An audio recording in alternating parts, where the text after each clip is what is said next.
종려주일 예배 오신 여러분들 주의 이름으로 환영하고 사랑하고 축복합니다.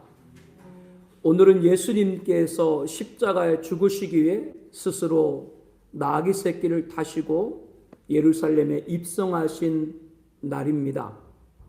이 날을 종려주일이라고 하는 것은 영원한 통치자를 상징하는 종려나무 가지를 백성들이 베어 예루살렘에 입성하시는 주님을 호산나 찬양하며 이스라엘의 왕이여 라고 찬양을 올려드렸기 때문입니다. 오늘 종려주일부터 예수님께서 십자가에 달리신 금요일까지 고난주간이라고 합니다. 예수님은 우리가 봉독한 말씀에 기록된 것처럼 예루살렘에 입성하실 때 나귀 새끼를 타셨죠. 그 이유에 대하여 마태복음 21장 6절에 말씀합니다. 마태복음 21장 4절에 말씀합니다. 이는 선자를 통하여 하신 말씀을 이루려 하심이라.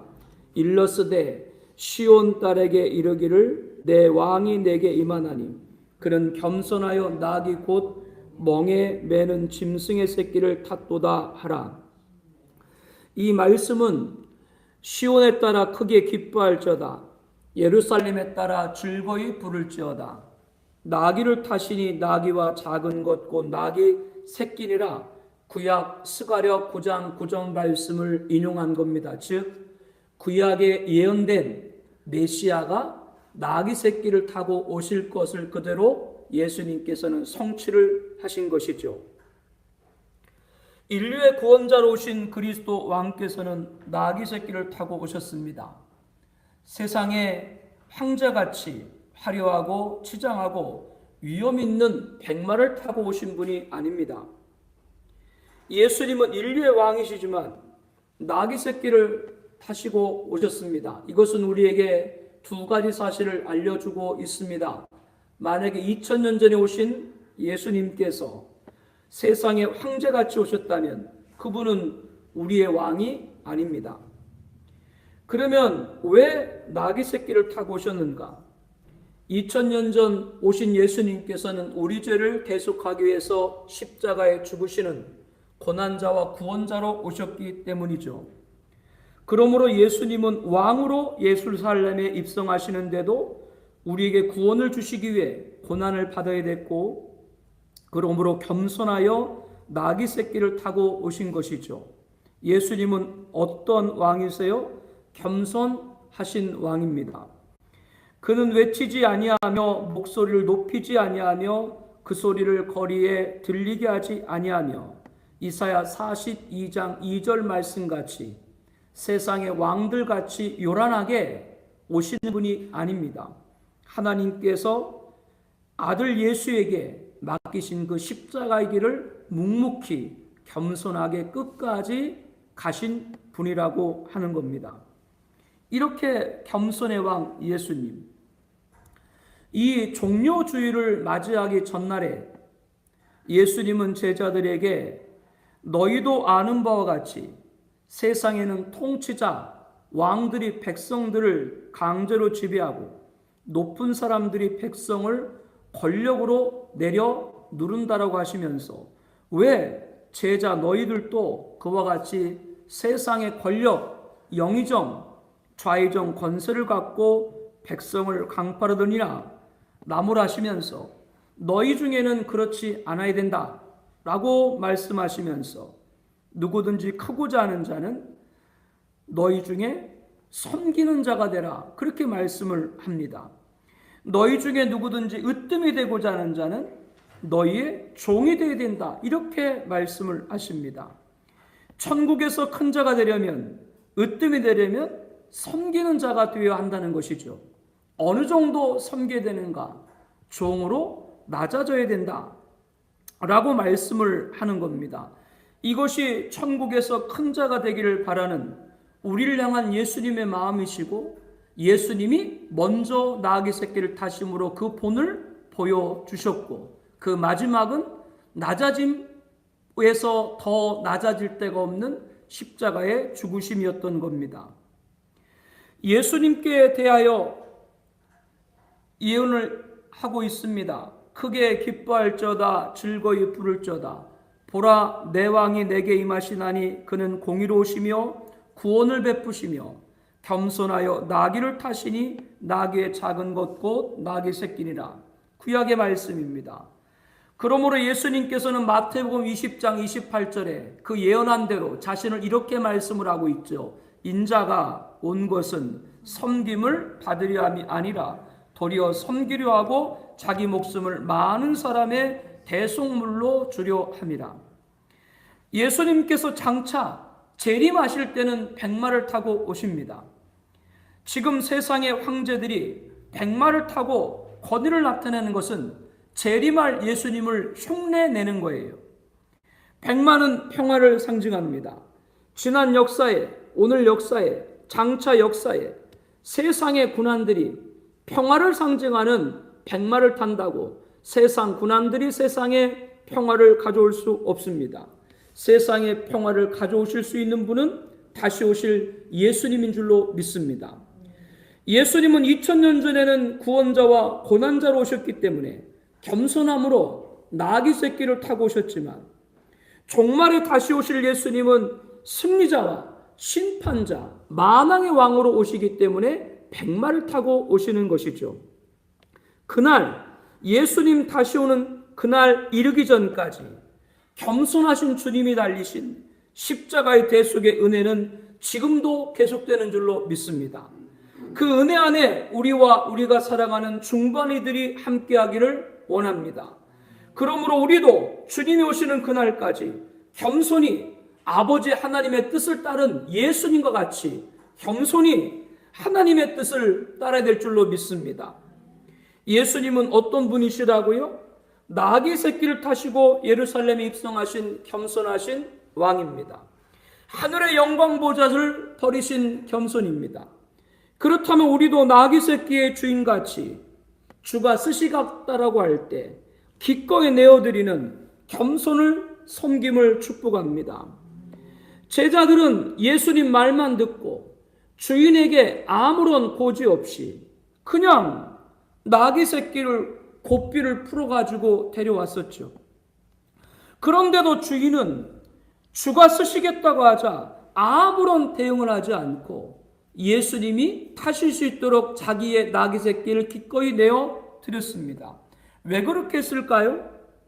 하나님의 능하신 손 아래서 겸손하라. 때가 되면 너희를 높이시리라.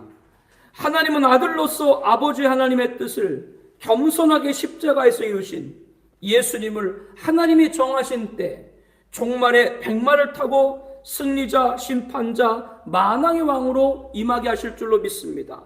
그러므로 우리도 겸손하게 주를 섬기면 반드시 하나님이 정하신 때에 우리를 높여주실 줄로 믿습니다.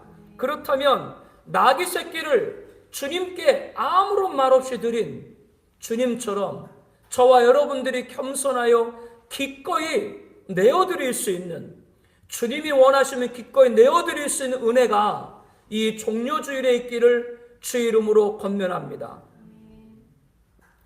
마태복음 21장 6절 말씀부터 보게 되면요, 제자들이 예수님께서 명령하신 대로 해서 나귀와 나귀 새끼를 끌고 와서 자기들의 겉옷을 그 위에 얹고 예수님께서 그 위에 타셨습니다.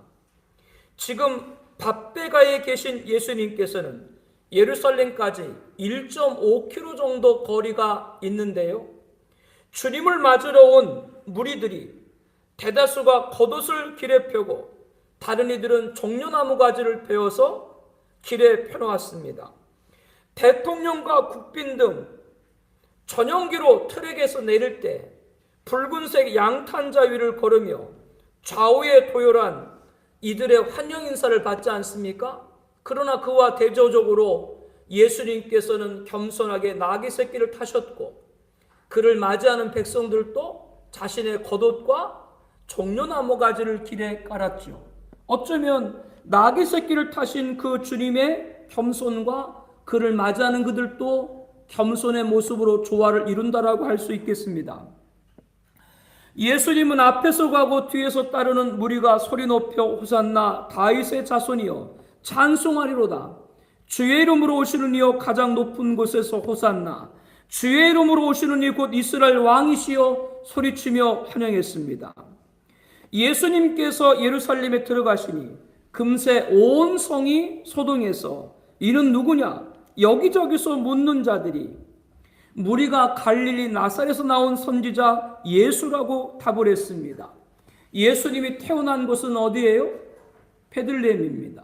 그 베들레헴은 성경에 보니까 예루살렘, 이스라엘의 여러 고을 성읍 가운데 가장 작은 고을이다.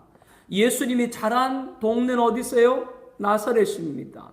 그 나사렛의 원문의 뜻을 보니까 연한 순, 가지같이 아주 보잘것없는 곳이다. 이렇게 성경은 말합니다. 예수님은 태어난 탄생지나 자란 성정지나 특별히 내세울 게 아무것도 없는 것이죠. 심지어 어디서 태어나셨어요? 마구간에 태어나셔서 말들의 먹이통인 구유에 누이셨습니다. 이것은 위용 있는 왕국에서 태어나는 세상의 왕들과 다른 점입니다. 전혀 저런 곳에서 인류의 왕이 태어나? 이렇게 사람이 생각할 정도로 만왕의 왕이 저런 곳에서 누추한 곳에서 태어날 수 있어? 이렇게 사람들이 생각이 들 정도로 전혀 생각하지 못한 곳에서 인류의 왕 예수님이 오신 것이죠. 왜 그렇게 예수님께서 오셨어요? 그것은 예수님께서는 죽으시기에 오셨기 때문에 그의 탄생한 곳도 그의 자란 곳도 인간이 보기에는 흠말 모는 것이 아무것도 없다. 그래서 이사야서 말씀해 보게 되면 예수님은 흠모할 만한 것이 아무것도 없다. 이렇게 말씀을 하고 있습니다. 이것을 저와 여러분에게 대입할 때 우리들은 어떤 교훈을 얻게 되는가요? 고린도전서 1장 26절에 말합니다. 형제들아 너희를 부르심을 보라. 육체를 따라 지혜로운 자가 많지 아니하며 능한 자가 많지 아니하며 문벌 좋은 자가 많지 아니하도다. 그러나 하나님께서 세상에 미련한 것들을 택하사 지혜 있는 자들을 부끄럽게 하려 하시고 세상에 약한 것들을 택하사 강한 것들을 부끄럽게 하려 하시며 하나님께 세상에 천한 것들과 멸시받는 것들과 없는 것들을 택하사 있는 것들을 폐하려 하시나니 이는 아무 육체도 하나님 앞에서 자랑하지 못하게 하려 하심이라. 여러분에게 어떤 열등의식이 있나요? 출신, 학벌, 이력, 외모, 능력 내세울 게 여러분에게 아무것도 없나요? 자존감이 약하신가요? 피해의식에 사로잡혀 있나요? 열등의식 여러분들 가질 필요 없습니다. 자존감도 약해질 필요 없습니다. 피해의식에 사로잡힐 필요도 없을 뿐더러 중요한 건 내세울 게 없다고 할지라도 하나님의 사랑받고 있음을 확신하길 바랍니다. 예수님이 끝까지 겸손함으로 십자가의 길을 갈 수 있었던 것은 하나님은 예수님에게 이렇게 말씀했죠. 너는 내 사랑하는 아들이라. 너는 내 사랑하는 아들이라. 너는 나를 기뻐하는 자로다. 이렇게 예수님은 목수 아들로 빈천한 삶을 사시고 태어난 것도 자랑할 만한 것이 아무것도 없지만 무엇으로 가득했어요? 하나님의 사랑으로 가득했어요. 그래서 예수님은 하나님 아버지와 나는 하나다. 그리고 하나님 앞에 하늘을 우러러 기도하면서 항상 내 기도를 들으시는 것을 감사나이다. 이렇게 하나님 사랑에 가득 흠뻑 채워져 있던 분이 누구예요? 예수님이에요. 그러므로 겸손하게 십자가까지 갈 수가 있었던 것이죠. 앞서 말한 대로 예수님이 태어나신 베들레헴은 이스라엘 여러 성읍 가운데 가장 작은 고을입니다. 예수님이 자라신 나사렛 그 뜻을 보게 되면 아주 연약하고 보잘것없는 빈천한 서민들이 사는 동네입니다. 마리아가 아기 예수님을 누이신 것도 말 먹이통인 구유입니다. 그리고 마지막은 갈보리, 그 황량한 언덕 갈보리 십자가입니다. 겸손함으로 태어나 겸손함으로 마치신 분이 누구세요? 예수님입니다. 성경은 말합니다. 하나님이 택하사 거룩하고 사랑받는 자처럼 겸손의 옷을 입어라. 우리에게 겸손하는데 무엇을 받아라? 사랑. 겸손함으로 아버지 하나님의 사랑을 받은 아들 예수님처럼 저와 여러분들이 겸손한 자가 되어서 하나님의 사랑에 가득하기를 축복합니다. 그러면 열등의식을 가질 것도 없고 자존감이 약해질 것도 없고 내세울 것이 없을지라도 하나님 사랑에 가득 차면 그 무엇도 부러울 것이 없는, 나에게 주시는 십자가를 겸손히 가신 주님처럼 가게 될 줄로 확신합니다. 오늘 이 귀한 자리에 겸손한 자에게 주시는 하나님의 사랑이 가득하기를 주의 이름으로 또한 권면해 드립니다. 예수님께서 나귀를 타시고 예루살렘에 입성하신 후 병행 본문인 말씀을 보게 되면 성전에 들어가사 모든 것을 둘러보시고 날이 저물어서 이제 제자들과 성전에서 나오셔가지고 베다니로 가셨습니다. 아마도 베다니에 있는 나사로, 마르다, 마리아 3남매가 살고 있는 그 집에 가셔서 유하신 것 같아요. 그리고 다음날 교회력으로 고난주간 월요일, 내일이 되겠죠. 이른 아침 베다니에서 나와 성으로 들어오실 때 마태복음 21장 18절에 보니까요, 시장하셔서 길가에 한 무화과 나무를 보시고 그리로 가서 잎사귀밖에 아무것도 찾지 못하시고 나무에게 이제부터 영원토록 내가 열매를 맺지 못하리라고 했습니다. 그리고 성전에 들어가셔가지고 다음같이 행하셨습니다. 병행본문인 마가복음 11장 12절 말씀부터 보게 되면요, 그곳에서 매매하는 자들의 상을 뒤엎었어요. 비둘기를 팔고 또 우양을 파는 사람들의 의자도 뒤엎었어요. 그러면서 그들에게 너희들이 하나님의 성전을 강도의 소굴로 만든다, 이렇게 예수님께서 호통을 쳤습니다. 마태복음 21장 12절 말씀에도 예수님은 성전에 들어가시자마자 성전 안에서 앞서 말한 대로 유월절을 지키기 위해서 이스라엘 곳곳에서 사는 유대인들이 예루살렘으로 올라오고 멀리 해외에서 사는 유대인들이 예루살렘으로 다 올라왔는데 그들에게 폭리를 취하는 것이죠. 이 장사꾼들이 하나님 앞에 드리는 우양 제물은 좋은 것으로 드려야 된다라고 하면서 값을 다른 시세보다 2배, 3배를 받고, 하나님은 로마 돈 화폐 안 받으니까 유대 나라가 쓰는 돈으로 바꿔야 된다라고 한전하면서 그 수수료를 폭리를 취했던 것이죠. 그래서 그들의 상을 뒤엎으신 거예요. 그들에게 기록된 바 내 집은 무슨 집이라? 기도하는 집이라. 그런데 너희들은 뭘로 만들었다? 강도의 소굴로 만들었다. 호통을 치신 겁니다. 이것을 볼 때 앞에서 무화과 나무가 열매 없을 때는 뭐라고 하셨어요? 이제부터 영원토록 열매 맺지 못할 것이다.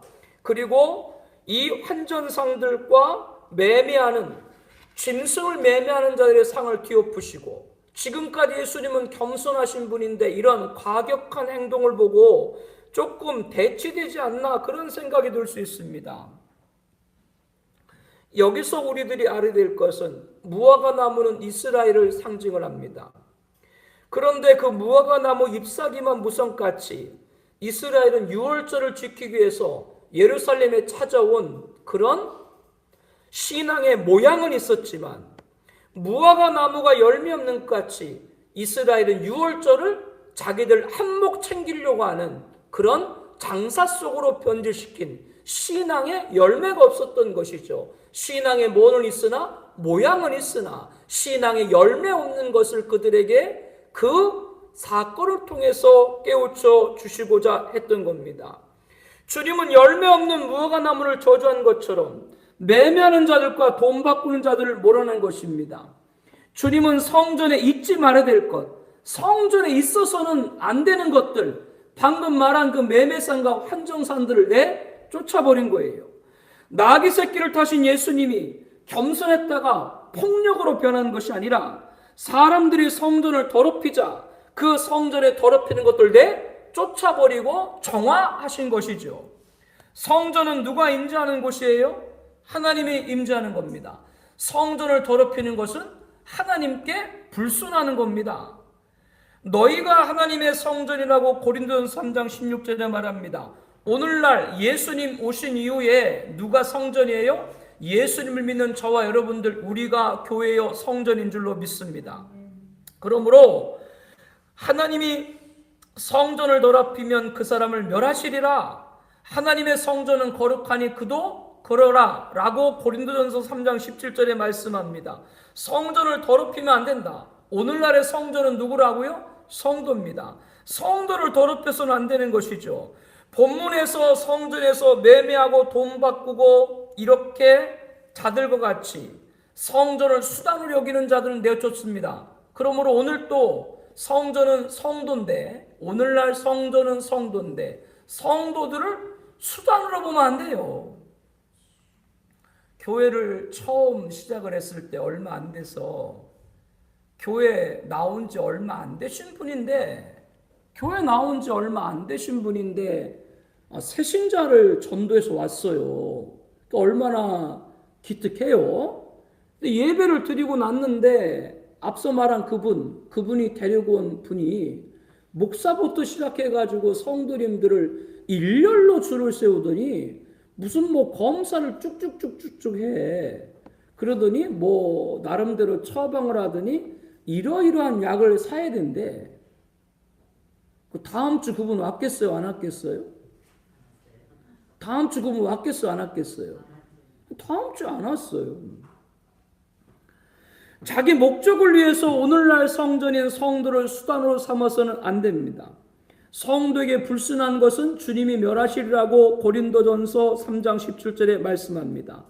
하나님께 겸손한 성도는 성도에게도 겸손할 줄로 믿습니다. 하나님의 성전은 거룩하니 너희도 그러하리라고 말씀합니다. 오늘날 성전인 성도에게 불순하지 않고 겸손히 행하는 것, 겸손이 곧 뭐예요? 거룩인 거예요. 우리의 겸손은 거룩을 잊게 된다라고 하는 것이죠. 이 은혜를 주의 이름으로 권면합니다. 예수님께서는 재물에 쓰일 우양을 비싸게 파는 자들과 터무니없는 수수료로 이득을 칠하는 한정상들, 그들을 몰아낸 것과 달리 성전에 있던 맹인과 저는 자들, 성전에서 예수님께 다 고쳐줬다고 마태복음 21장 14절에 말합니다. 그런데 이런 예수님의 모습을 지금까지 다 지켜보고 있던 종교 지도자들, 바리새인과 이 대세양 같은 종교 지도자들이 마태복음 21장 15절 말씀부터 보니까요, 대상과 서기관들이 예수께서 하시는 이상한 일과 소리질러 호산나 다윗 자손이 하는 어린 이들을 보고 노하여 예수께 그들이 하는 말을 듣느냐, 성전의 소란 행위와 떠드는 아이들을 잠잠하게 하라, 이렇게 예수님에게 말합니다. 이때 예수님께서 그렇다 어린아이가 젖먹이들 입에서 나오는 찬미를 온전하게 하셨다 함을 너희가 읽어본 일이 없느냐. 주님께서는 뭐라고 지금 말씀하는 거예요? 아이들도 메시아 예수님이 온 것을 알아보고 있는데 종교 지도자들인 너희들이 예수님 메시아를 못 알아보느냐, 그 얘기거든요. 이것도 구약에 나와 있는 말씀을 시편 8편 2절을 예수님이 인용을 한 거예요. 어린아이들도 누구를? 메시아 예수님이 오실 믿고 찬양할 것이다. 그 구약에 있는 말씀을 인용을 한 것이죠. 그런데 누구는 몰라요? 성경을 제일 많이 안다라고 하는 종교 지도자들은 모른다고 훈계를 주고 있는 겁니다. 그리고 제자들과 떠나서 예루살렘 성 밖으로 베단에 가서 거기서 유하시고 고난주간 월요일을 마치셨습니다. 병행본문을 보게 되면 다음날 고난주간 화요일에 제자들이 아침에 지나갈 때 무화과 나무를 봤는데 무화과 나무가 어떻게 됐을까요? 뿌리채 말라 버렸어요. 베드로가 그것을 이상하게 생각하고 예수님에게 어제 저주하신 무화과가 바싹 말랐나이다라고 말씀을 드렸습니다. 어제 월요일 아침에 열매 없는 무화과 나무를 향해서 예수님께서 이제부터 영원토록 내가 열매 맺지 못하리라고 하셨잖아요.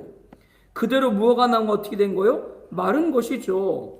아니 예수님이 그렇게 말씀했으니까 무화과가 마른 것이 당연할 텐데 베드로와 제자들 걸 이상하게 여겼다.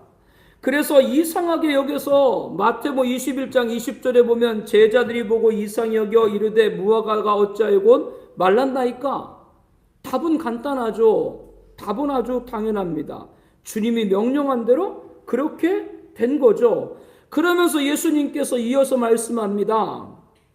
내가 진실로 너에게 이르노니 만일 너희가 믿음이 있고 의심하지 않으면 이 무화과가 된 이런 일만 할 뿐 아니라 이 산더러 들려 바다에 던지라 해도 될 것이요 너희가 기도할 때 무엇든지 믿고 구하는 것은 다 받으리라. 이렇게 믿음의 기도를 교훈을 했습니다. 그런데 병행 본문인 마가복음에 보게 되면요, 예수님께서 이 말씀으로 하시고 하나 더 가르쳐 주신 것이 있어요.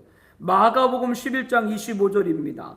서서 기도할 때 아무에게나 혐의가 있거든 용서하라. 그리하여 하늘에 계신 너희 아버지께서도 너희 허물을 사하여 주시리라. 믿음의 기도에 뭐가 있어야 된다고 말씀하는 거요? 용서가 있어야 된다고 말씀을 하는 겁니다. 겸손의 왕이신 예수님은 십자가에서도 자신을 못 박은 자들을 향해서 뭐라고 했어요? 아버지여 저들을 사하여 주옵소서. 자기들이 하는 것을 알지 못함이니이다. 지금 예배하는 성도가 다른 사람들과 막히지 않고 풀 때, 기도할 때 하늘에 응답이 있는 거예요. 오늘 종료주일에 주님이 기도를 가리키고 믿음의 기도, 무엇이든지 믿음으로 기도하면 다 응답받는다라 가리키면서 또 하나 꼭 잊지 않도록 하신 것이 뭐라고요? 용서. 여러분, 오늘 이 귀한 자리에 겸손하신 예수님께서는 십자가에서 자신을 못 박은 자들 어떻게 했어요? 용서하신 것 같이 여러분들에게 어떻게 막히는 게 있나요? 이 시간 다 푸시기를 주의 이름으로 권면합니다. 혹 그 사람 대상을 찾아가서 막힌 것을 풀 수 없을지도 몰라요. 그러면 꼭 하나님께 기도해서 성령님이 그 마음을 여시고 풀 수 있게 해달라고 기도하는 여러분 되시기를 바랍니다.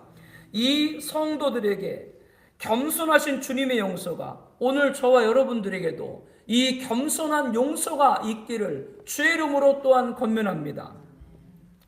지금 교회력으로 고난주간 둘째 날 화요일입니다. 우리로 말하면 내일 모레죠. 마태복음 21장 23절 이하에 보니까요, 21장에 있는 말씀을 쭉 보게 되니까요, 예수님께서 대상들과 변론하다가 두 아들의 비유를 얘기했어요.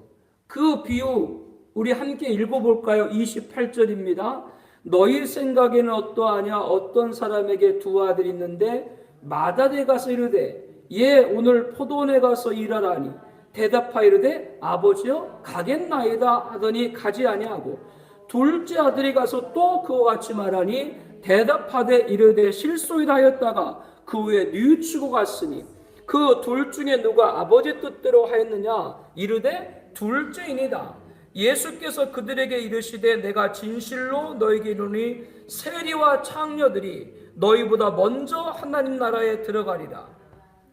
예수님은 대제사장과 장로들 종교 지도자들에게 너희 생각은 어떠하냐라고 하면서 어떤 사람에게 두 아들이 있는데 맏아들은 뭐라 그랬어요? 가서 오늘 포도원에서 일하라 라고 하니까 대답해서 가겠다이다 라고 하고서는 가지 않고, 그런데 둘째 아들은 아버지가 말하니까 뭐라 그랬어요? 실소이다 라고 했다가 나중에 뉘우치고 갔다. 그러면 그 둘 중에 누가 아버지의 뜻을 이룬 자겠어요? 당연히 둘째죠. 이렇게 대상들과 장로들도 둘째라고 답을 했어요. 그러자 예수님께서 그들에게 내가 진실로 너에게 이르노니 세리와 창녀들이 너희보다 먼저 하나님 나라에 들어갔다 이렇게 말씀을 하신 겁니다. 예전에요. 대상과 종교지자들이 예수님이 마태 집에 앉아서 음식을 잡수실 때 많은 세리와 죄인들과 함께 음식을 드셨었거든요. 그때 이 대상들과 종교자들이 예수님 제자들에게 어째서 너의 선생은 세리와 죄인들과 함께 잡수냐 이렇게 힐난을 했던 적이 있어요. 이를 들으신 예수님께서 하신 말씀 여러분 잘 아는 말씀이죠. 건강한 자에게는 의사가 쓸데없고 병든 자라에게 쓸데 있느니라. 그러면서 너희는 가서 내게 긍휼을 원하고 제사를 원하지 아니하노라 하시듯이 무엇인지 배우라 라고 구약 호세아 6장 6절을 인용했습니다. 사랑하는 성도 여러분, 죄사함은 하나님께 제사를 드려서 받는 것이 아니라 하나님의 긍휼을 입어야 죄사함을 얻게 되는 줄로 믿습니다. 대상들과 종교자들은 6월절 같은 유대인 명절에 성전에서 제사 드린다 라고 얘기를 해놓고 뒤에서는 환정상과 매매상들과 결탁을 해가지고 돈을 착복하는 자들이 바로 이 대상들과 장로들이었습니다. 자신들은 6월절을 지킨다라고 하면서요, 막대한 이익을 취한 것이죠. 이들은 막대한 이득을 취했을지 모르지만 하나님의 뭐를 못 입었어요? 긍휼을 입지 못했다. 성도 여러분, 조심해야 돼요. 여러분, 이득을 많이 얻어도 하나님의 긍휼을 얻지 못하면 안 돼요. 겸손한 자가 하나님의 긍휼을 입는 줄로 믿습니다. 그 겸손한 자를 예수님은 누구로 비유해 말하는 거예요? 세리와 창녀들. 너희들을, 종교자들은 성전에 올라가서 긴 옷을 아주 들면서 저런 더러운 세리와 창녀들 같이 제가 죄짓지 않고 제가 일에 2번씩 금식을 하고 저는 말씀을 다 읽습니다. 너희들 그렇게 했지? 그러나 세리와 창녀들은 감히 성전에 가서 얼굴을 하늘로 향하여 올리지도 못하고 가슴을 치면서 저는 죄인입니다. 불쌍히 여기소서. 그렇게 말한 고백한 세리와 창년들은 하나님의 긍휼을 입고 너희들보다 먼저 어디에? 하나님 나라에 들어갔다. 이렇게 좀 예수님께서 말씀을 하는 겁니다. 겸손한 자가 뭐를 입는 거예요? 긍휼을 입습니다. 사랑하는 성도 여러분들, 긍휼을 구한 은혜가 있기를 축복합니다. 하나님은 누구에게? 제사를 잘 드리는 형식으로 되는 자들에게 긍휼을 베푸는 것이 아니라 겸손한 자에게 긍휼을 베푸신다. 그것을 보여주신 분이 누구예요? 예수님이죠. 예수님이 그 겸손을 십자가를 지었기 때문에 하나님은 그 예수님을 모든 자들이 그 이름 앞에 무릎을 꿇게 만든 줄로 믿습니다. 긍휼을 구해야 되는 거예요. 하나님 나라에 들어갈 자로서 하나님 앞에 나가는데 겸손하지 않는 것이 있다면 끝내 뉘우쳐 믿지 아니한 이 대상들과 같이 되지 말아야 되고 하나님의 긍휼을 입는 그런 여러분 되시길 다시 한번 주의 이름으로 권면합니다. 오늘 종료주일 나귀 새끼를 타시고 예루살렘에 입성하신 예수 그리스도 겸손한 왕에 관해서 우리가 왜 겸손해야 되는지 그 길을 따라 닿게 말씀을 나눴어요. 우리 함께 기도 제목을 보면서 오늘 말씀을 함께 정리와 결론을 하고자 합니다. 함께 있습니다. 예수님은 2000년 전 구원자와 고난자로 하늘 영광을 버리고 십자가를 지셔야 했기에 나귀 새끼를 타시고 겸손하신 왕입니다. 우리도 나귀 새끼 주인과 같이 주가 쓰시겠다고 하실 때 겸손으로 내어드릴 수 있게 하옵소서. 재림주는 승리자 심판자 만왕의 왕으로 백마를 타고 임하십니다. 우리도 하나님이 정하신 때 높여주시옵소서. 주가 쓰시고 따일 때 드리는 겸손을 갖게 하옵소서. 두 번째, 예수님은 태어나고 자란 것도 자랑할 만한 것이 없었지만 하나님의 사랑으로 가득했습니다. 그러므로 겸손하게 십자가까지 하신 겁니다. 아버지 하나님의 사랑을 받은 아들 예수님처럼 겸손한 자가 되게 하옵소서. 충만한 하나님의 사랑으로 십자가 길에도 당당하게 하옵소서. 날마다 겸손한 자에게 주시는 하나님의 사랑이 가득하게 하옵소서. 예수님은 성전을 강도의 구열굴로 만들 장사꾼과 환정상들을 몰아냈습니다. 하나님의 임재 상징인 성전을 더럽히는 것은 하나님께 겸손하지 못한 겁니다. 오늘날 성전인 성도를 수단으로 삼는 것을 물리치게 하옵소서. 거룩한 하나님께 겸손하게 하옵시고 거룩한 하나님의 성전인 성도에게 겸손히 행하는 겸손의 거룩으로 대하게 하옵소서. 예수님은 믿음의 기도를 교훈하시며 용서를 구해야 하나님도 너희 허물을 사하시라고 하셨습니다. 주님은 십자가에서 자신을 못 박은 자들의 용서를 하나님께 간구함으로 본을 보이셨습니다. 다른 사람과 막히지 않게 풀고 기도하여 하늘의 응답의 임함을 받게 하옵소서. 중보에 겸손하신 주님의 용서가 있게 하여 주시옵소서. 예수님은 두 아들 비유, 둘째 아들 같이 잘못을 뉘우친 겸손한 자에게 하나님께서 긍휼을 베푸신다라고 했습니다.